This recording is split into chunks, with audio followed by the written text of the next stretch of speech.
ನಮಸ್ಕಾರ ಗೈಸ್, ನಮ್ಮ ಪಯಣ ಊಟಿಯಿಂದ ಮುನ್ನರ್ ಕಡೆಗೆ. ಕೆಲವೊಮ್ಮೆ ಹೋಗ್ತಿರೋ ಪ್ಲೇಸ್ಗಿಂತ ಹೋಗ್ತಿರೋ ರೋಡ್ಗಳೇ ಸಿಕ್ಕಾಪಟ್ಟೆ ಬ್ಯೂಟಿಫುಲ್ ಆಗಿರುತ್ತೆ.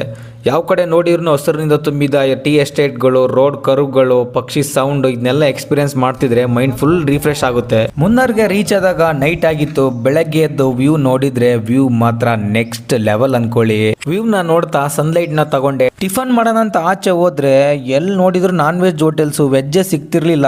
ಸದ್ಯ ನಾನು ಎಗ್ ತಿನ್ನೋದ್ರಿಂದ ಬಚಾವು ಎಗ್ ಫ್ರೈಡ್ ರೈಸ್ ನ ಆರ್ಡರ್ ಮಾಡ್ಕೊಂಡು ಹೋಟೆಲ್ ಇಂದ ಒಂದು ಒಳ್ಳೆ ವ್ಯೂ ಪಾಯಿಂಟ್ ಸಿಕ್ತು. ಅದನ್ನ ನೋಡ್ಕೊಂಡು ಈ 3 days ಅಲ್ಲಿ ನನ್ನ ಡಯಟ್ ನ ಕರೆಕ್ಟ್ ಆಗಿ ಫಾಲೋ ಮಾಡಕ್ಕಾಗಿಲ್ಲ, ಬಟ್ ಕರೆಕ್ಟ್ ಆಗಿ ಮ್ಯಾನೇಜ್ ಮಾಡಿದೀನಿ. ಫ್ರೂಟ್ಸ್ ಮತ್ತೆ ಎಗ್ಸ್ ನ ತಿಂತಿದ್ದೆ. ಟ್ರಿಪ್ ಮುಗಿಸ್ಕೊಂಡು ರಿಟರ್ನ್ ಬರುವಾಗ ನನ್ಗೆ ಅನ್ಸಿದ್ದೇನು ಅಂತಂದ್ರೆ, ನೀವೇನಾದ್ರೂ ನಿಮ್ ಫ್ರೆಂಡ್ಸ್ ಜೊತೆ ಏನಾದ್ರು ಟ್ರಿಪ್ ಪ್ಲಾನ್ ಮಾಡ್ತಿದ್ರೆ ಖಂಡಿತ ಮಿಸ್ ಮಾಡದೆ ಹೋಗಿ. ದುಡ್ಡಿದ್ದಾಗ ಎಲ್ಲರೂ ಎಕ್ಸ್ಪೀರಿಯನ್ಸ್ ಮಾಡ್ತಾರೆ, ಏಜ್ ಇದ್ದಾಗ ಎಕ್ಸ್ಪೀರಿಯನ್ಸ್ ನ ಮಾಡಿ. ಸ್ಟ್ರೆಸ್, ಓವರ್ ಥಿಂಕ್, ಬಿಸಿ ಲೈಫ್, ಒಂದ್ ಸೆಕೆಂಡ್ ಇದನ್ನೆಲ್ಲ ಪಕ್ಕಕ್ಕಿಟ್ಟು ನೇಚರ್ ಜೊತೆ ಕನೆಕ್ಟ್ ಆಗಕ್ಕೆ ಬೆಸ್ಟ್ ಪ್ಲೇಸ್ ಅಂತ ಹೇಳ್ಬೋದು. ನಿಜ ಹೇಳ್ಬೇಕಂತಂದ್ರೆ ಊಟಿ ರೋಡ್ ಅಲ್ಲಿ ಒಂದ್ಸಲ ರೈಡ್ ಮಾಡಿದ್ರೆ ಮತ್ತೆ ಮತ್ತೆ ಬರ್ಬೇಕು ಅನ್ಸುತ್ತೆ. ಇವಾಗ ಸಮ್ಮರ್ ಅಲ್ಲೇ ಬಂದಿದೀವಿ, ಇವಾಗ್ಲೇ ಹಿಂಗಿದೆ. ಮಾನ್ಸೂನ್ ಅಲ್ಲಿ ಬಂದಿದ್ರೆ ಇನ್ನ ಹೆಂಗಿರ್ತಿತ್ತು ಕಮೆಂಟ್ ಅಲ್ಲಿ ಹಾಕಿ.